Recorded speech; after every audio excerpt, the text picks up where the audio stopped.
Kevin Durant reportedly might retire to force the Nets' hand, but then KD sets the record straight. Giannis Antetokounmpo makes a weirdish comment about the Chicago Bulls, and we've got more and more of the NBA marquee game slates trickling out ahead of the schedule. This is Locked On NBA. You are Locked On NBA, your daily NBA podcast. Part of the Locked On Podcast Network, your team every day.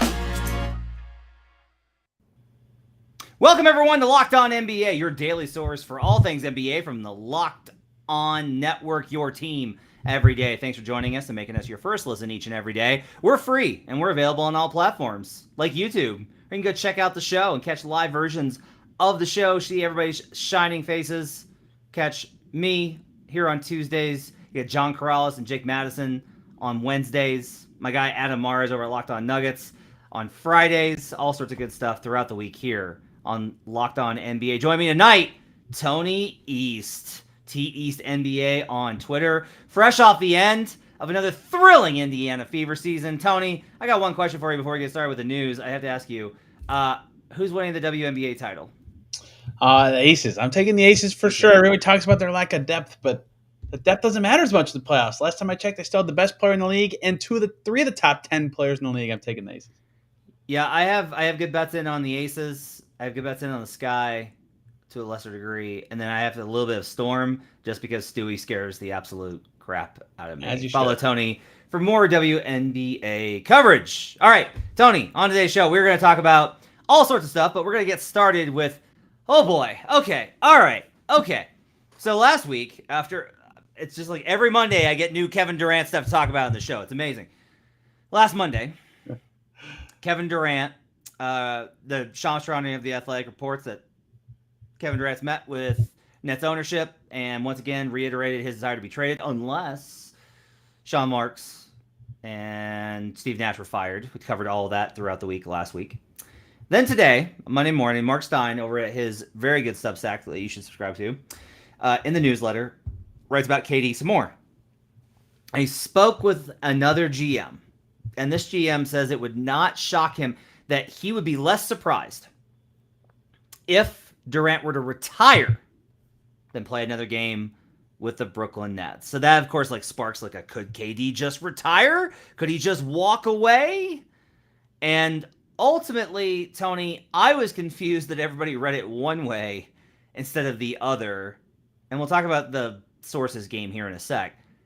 But everyone kind of read it as could Kevin Durant retire from basketball? And I read it as Kevin Durant has indicated to people around the league that he is so mad at the Brooklyn Nets that every option on the table except playing with them again is on the table, including retirement if it was at all possible. Durant did take to Twitter, surprise, surprise, took to Twitter to clear things up later in the day, tweeting, "I know most people will believe unnamed sources over me, but if it's anyone out there that'll listen, I don't plan on retiring anytime soon." Is comical at this point. Your reaction, Tony East. Shout out to Kevin Durant for setting the public record straight. As always, I love when a dude takes to Twitter to set the record straight. I also, Matt, 100% agree with your thesis about the key takeaway from what Marc Stein happened to say. I think it's only the fourth or fifth paragraph. It's right in front of me now. Marc Stein writes, "If Durant hasn't been traded by then, there is growing expectation in league circles that he will continue trying to cause as much of a ruckus behind the scenes to try to prod the Nets into lowering their asking price to facilitate a deal." As you just said, he doesn't want to play for the Nets. He's playing those cards now of, how can I be on a different team? How can this be facilitated so that the Nets trade me to wherever a team can meet their asking price, which will be lower if I don't show up to camp, if I don't show up to media day, if the stories when those things start are not about the Nets or not about their team moving forward. And Steve Nash is going to have to answer a bunch of questions about if he's still the coach, not being fired with Kevin Durant not around. Those sort of distractions will mount up and spur action. Deadlines always spur action. The deadline being Kevin Durant being this massive distraction if he doesn't show up for camp. And I think that is the backdrop of this story is these are the steps KD would have to take to really force the Nets' hand beyond just saying, I would like to be traded. Those are finally being discussed amongst league execs, it sounds like. Now, usually if I read this from, I would say 99.5%, 95%, let's say. There's not that many of them. 95% of all NBA related media people that report on things that are sourced. My indication, my inclination, my suspicion would always be, oh, so you got this from a GM, huh? So theoretically, a GM that's trying to trade for Durant that would, oh, I don't know, hypothetically really benefit from the idea that Durant won't return to the Nets, and amping up the pressure on that situation would actually benefit his team. However, in this case, because it's the Hall of Famer, I want to be clear on that, Hall of Famer Marc Stein, I tend to trust Stein to be able to weed out that kind of stuff. Like if Stein's sharing this, he thinks it's legit. And again, you're right that the real indication here is that the situation with the Nets is irreparable, because this has been like the key question from everybody with the Kevin Durant situation is like, okay, you want out. How much do you want out? Because everyone knows how much Kevin Durant loves basketball, and he does. Like, that's genuine. That's not made up nonsense. Like, that's genuine. That dude loves basketball. If you love basketball that much and you want to play and you care about your career, are you really willing to go the Ben Simmons route and sit out? Are you willing to get fined, lose money to not play the game that you ultimately want to play? Like, that's the question that's kind of in front of him. And I think there's still kind of a sentiment that Durant will show up for training camp, that he'll be there for what will be one of the most hilarious media days, if it comes to that, and that they'll go through the motions, but that there will be this undercurrent. This is not uncommon. We saw Carmelo Anthony back in 2000. This has been a while now, but Carmelo Anthony back in 2010 was facing this exact same situation. He had declined, like talks had broken down over an extension. It was clear that Melo wanted out. Melo recently said that it was because the Nuggets were talking about rebuilding. Let's just say there's some conflicting information on that. But ultimately, like, they got through the season and the Nuggets were fine. But it was just clear everyone was miserable and they needed to move on. They ultimately pulled the trigger and everything went from there. I kind of see the same thing here. It's just really hard to deal with an entire season of this. Like, your coach has to answer questions every day about it, after he had to answer questions every day about Kyrie Irving last year. Your other stars have to answer questions about it. Like, your poor role players that get put in front of the media have to answer questions about it. The management, like, it's just, it creates a circus. It makes everybody miserable. This is why, Tony, I'll tell you, I maintain, based off of this, that I still believe that Durant's not retiring, but I also don't think he's going to be a Brooklyn net when the season opens on October 18th. Yeah, no way he's retiring. I think his tweet says that, and no short terms. And why would he? He's only 34. He's still very good. 4 years left on his deal. Like, why would he? But I get why he's using this card and the please fire the coach and GM card and the I'm not going to show up card to force their hand if he really does want to trade. And, you talk about the Nuggets path. What this makes me think of a little bit is the James Harden exit from Houston, where they were sniffing around the trades before the season started. They bring John Wall in for Russ, and James Harden shows up, and he's a little out of shape, and he's not as good. And then about 12 games in, whatever the infamous quote he said, this situation isn't, and this isn't going to work. This is put everybody on blast and ended his media session and got traded pretty early on in that season. That feels like the longest this could go to me at this point, where Kevin Durant could just force his hand so publicly after a brutal Nets loss, something like that. Makes sense to me as like the longest this could go, because I don't think Kevin Durant's going to retire. It's been long discussed by several insiders this offseason that he loves playing. He still wants to play. Maybe he does show up to camp if it comes to that. I don't know. But he's not going to retire. I don't think that's the case. I think that is just part of the posturing required to get him to say, hey, let's go. Let's get this trade done. So we'll wait to see where it is that Kevin Durant is playing when October 18th rolls around. But we do know a little bit more about who will be playing on October 18th, as well as on Christmas. Some more of the various details on the schedule have leaked, and we'll break all that down when we come back on Locked On NBA. But first, I have got to tell you about Built Bar. If you haven't tried Built Bar Puffs yet, you're depriving yourself of one of life's greatest joys. And guess what? There's a new flavor. Are you ready? Delicious, indulgent cookie dough covered in chocolate. That's right. Built's done it again with the cookie dough chunk puffs. They've got a light and chewy texture, real cookie dough chunks, but not gigantic ones that are kind of unseemly or tough to chew through. They're small enough to just get the flavor. It's perfect. And of course, they're all covered in 100% real chocolate. All the joys of eating cookie dough without the hassle of making it. Plus, it's healthy for you. They've only got 160 calories and a whopping 15 grams of protein. And not just any protein, they've got collagen protein, which your body absorbs more efficiently and provides tons of health benefits. Eat something that tastes good and is good for you. You're going to love the new cookie dough chunk puff. My daughter absolutely ripped through a box of these things. Like, she just tore through them. Whether you need a snack for your workout, a late night treat, or just need to grab a quick bite, Built's the perfect protein bar, and they taste better than a candy bar. Ditch the calories, fat, and sugar. Grab yourself a Built Bar. Go to Built.com and use promo code LOCKED15 and get 15% off your order. That's promo code LOCKED15 for 15% off at Built.com. We'll be right back on Locked On NBA. Back here on Locked On NBA, thanks for joining us, making this your first listen each and every day. My guy Tony East is here with me, Matt Moore. You can catch me over at Locked On Nuggets throughout the week, as well as I host a betting podcast called Buckets. You can catch Tony over at Locked On Pacers and follow his work on Twitter at TEastNBA. You can catch the show on YouTube if you want to catch that as well. It's there on our handy little graphic there. Tony, Shams Charania has been very busy over at The Athletic, breaking down, releasing little tidbits about the schedule more and more. So we already had the Christmas Day schedule. That one came out over the weekend. Bucks, Celtics, 76ers, Nuggets, 76ers, Knicks, Suns and Nuggets, Lakers, Mavericks, Grizzlies, Warriors. He did, however, note today that the Phoenix Suns will host the Dallas Mavericks in the season opener for both of those teams on October 19th. That's going to be the Wednesday night ESPN late night main event. That'll be the marquee game that night on Wednesday as the Suns take on the Mavericks in typical Shams manner. After blowout Game 7 loss in West semifinals, the Phoenix Suns will host the Dallas Mavericks in the season opener for both teams on October 19th per sources. Luka Doncic, backcourt starter Spencer Dinwiddie versus Devin Booker and Chris Paul.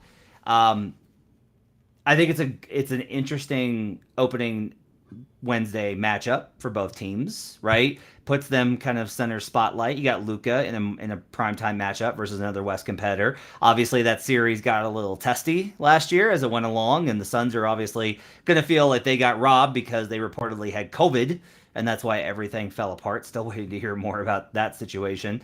There are, I will say, some games early in the season that I think sets the tone for the year. You can dig out of it. Teams are usually 3 or 4 different teams throughout the course of 82 games. But this one, I do kind of think it's not important on it determines whether or not you're going to have a good season or not. But I think this is a game that both teams are going to want. And I think it's a game that both teams should really try and get for a number of reasons. What do you think? Yeah, the Suns in particular. Well, you're right. Both of these teams would like this for a million reasons. The Suns in particular, even without Jalen Brunson, the way they lost, the way their season ended was embarrassing. Quite frankly, it was embarrassing for them, for everyone. And to even if it's a game 1 regular season game, to come in at home in front of your fans and say, we're taking this seriously, we're kicking the crap out of these teams that knocked us out last year.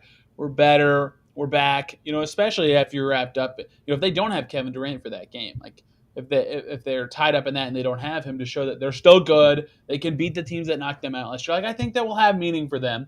And I think it's cool that this game is being broadcast in this way, that it is a marquee matchup given how, the season ended for the Suns at the hands of the Mavs. And for the Mavs, and for Luka especially, the storyline's obvious. How good can they be? They probably lost the best player, right, who switched teams this summer in Brunson via free agency. I suppose trades could gunk that up, right? Can they be awesome still? Can they be a conference finals team? Can Luka be an MVP candidate and lead this team to whatever heights they can achieve without Jalen Brunson? How good can they be? If they can beat the team that they beat in the playoffs to make the conference finals, that would also be very telling and a signal setter for that franchise. So for both of these teams to start the season in a game that reflects their most important game of last season, I think is a good tone setter for both teams and will be very fascinating to kind of set the tone for their seasons. Yeah, I'm expecting Luka Doncic to be gunning for MVP this season. I think we're going to see a very Harden-esque season from him in terms of usage, in terms of how he carries the team, etc. All of that, I think, is pretty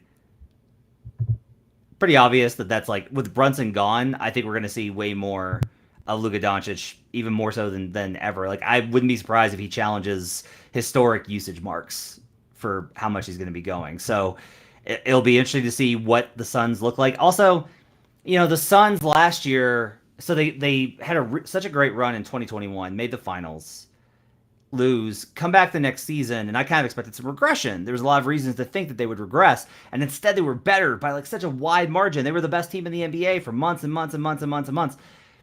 And they just kind of started to dip at the end, and now there is kind of this feeling, and this is not just like me posturing. This is things that people around the league have said, which is, Chris is still really good and amazing, but he's also getting up there in age. Is that ever going to start affecting him?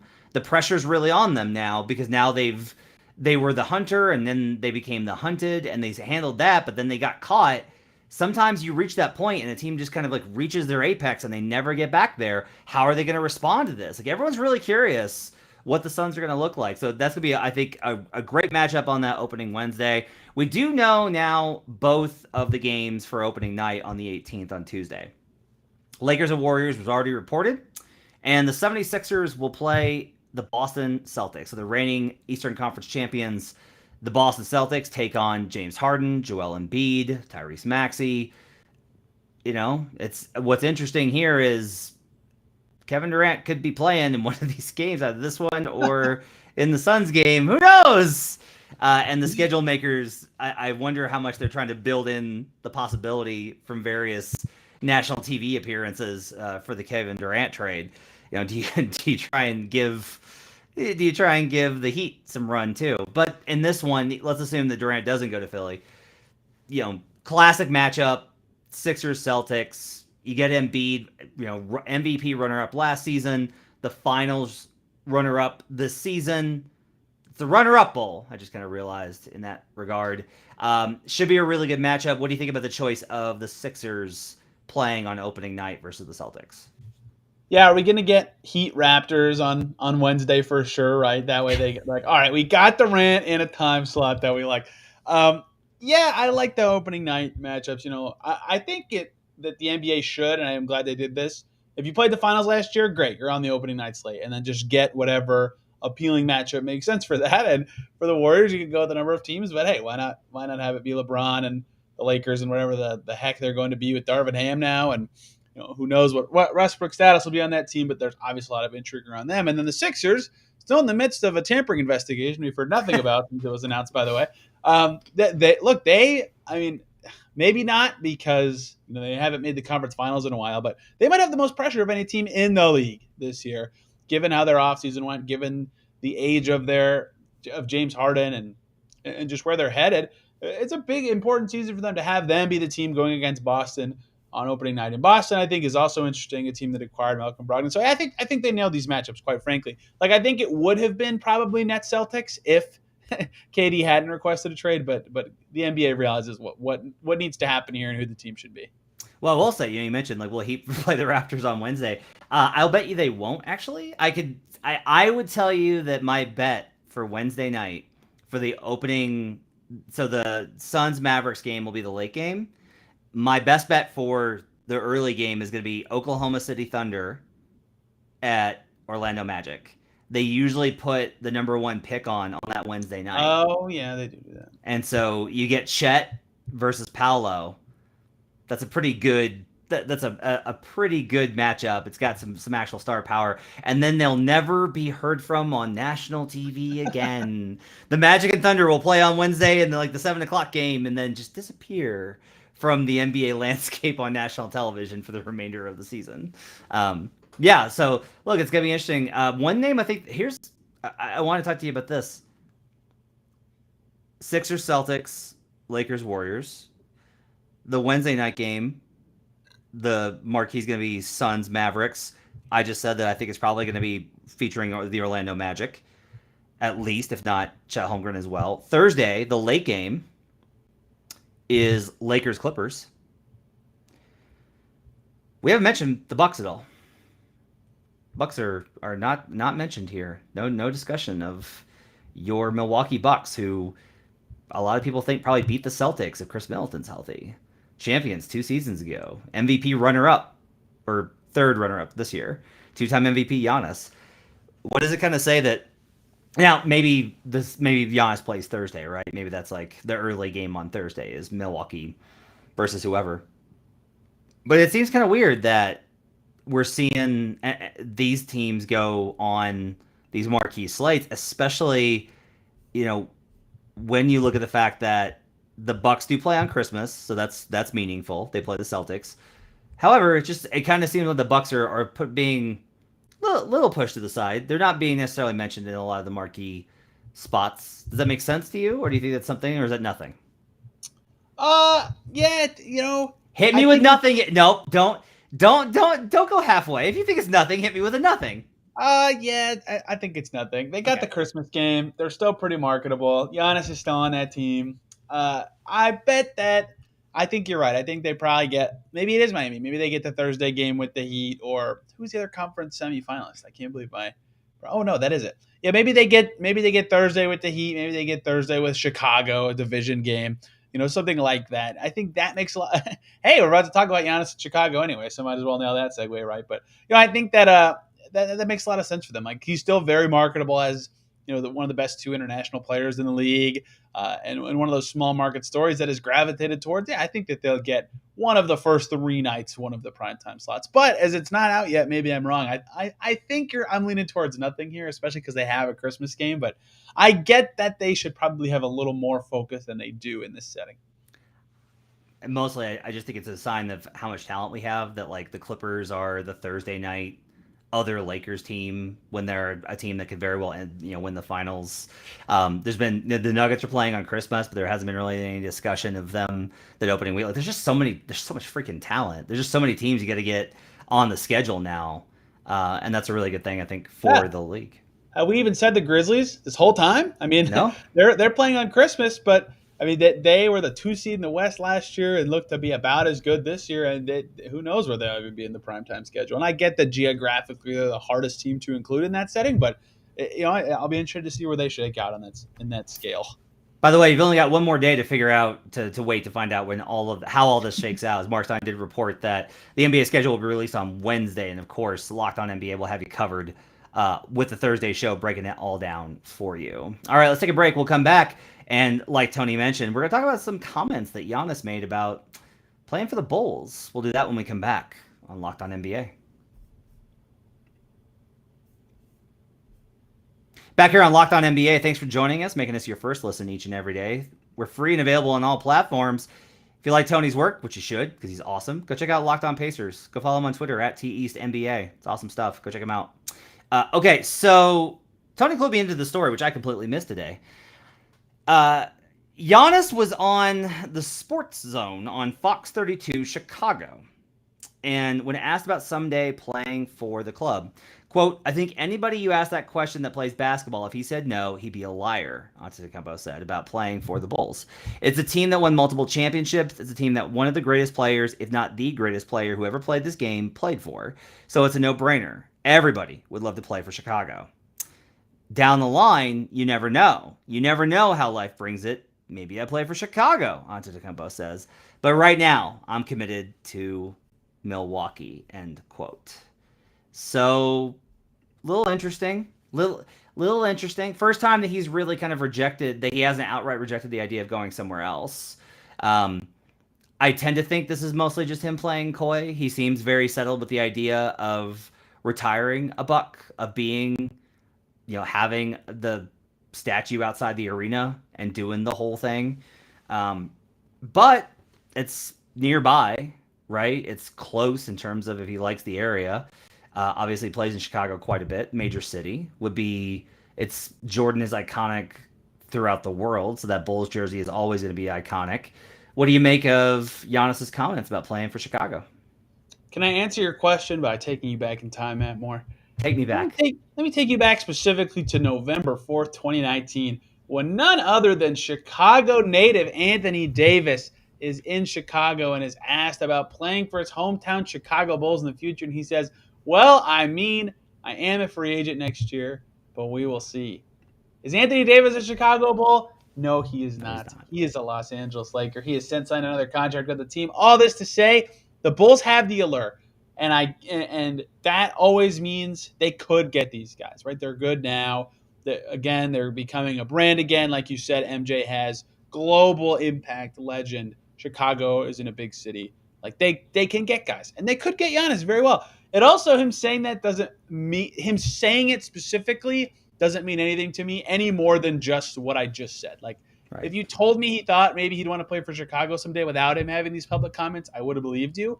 So this doesn't sway me anymore to just say that I think it's something he will consider when his current contract is up, if he doesn't extend with Milwaukee before then. And, with a looming CBA change coming up, I don't think any good player's extending in the next couple seasons. So, if he hits free agency, maybe that is something he considers, right? If he loves the allure of that franchise, like you said, he plays there all the time. He's now publicly stated, hey, the Bulls are awesome. But him saying it doesn't make me think he means it any more than I thought before he said it, if that makes any sense. Every Bulls fan I know says the same thing, which is that as long as Reinsdorf is the owner, there's skepticism about them being able to seriously compete from a financial perspective, from an investment standpoint. They need an owner like a Steve Ballmer. If you get an owner like Steve Ballmer with the Bulls brand and that city, yeah, wow. I mean, they will become Lakers East again. Like, they'll be the team on the map. But until that happens, I think you have to have some skepticism. Like, that team has always kind of operated with an eye towards the bottom line for various reasons. And until that's proven to be the end of it, I think you can kind of go easy on the idea of the biggest and brightest stars coming to Chicago. Hopefully, I, for one, hope that Giannis retires a Buck, because it's just an awesome story. All right, let's go wrap it up for Locked On NBA. Thanks for joining us again. Check out Tony's work at TEastNBA. You can follow me on Twitter at HP Basketball. Thanks for joining us. Back tomorrow with John Corrales, Jake Madison, breaking down whatever news comes out next, probably about Kevin Durant and the schedule. Back tomorrow with more of that. Thanks for joining us, everybody. We'll see you guys again next time on Locked On NBA.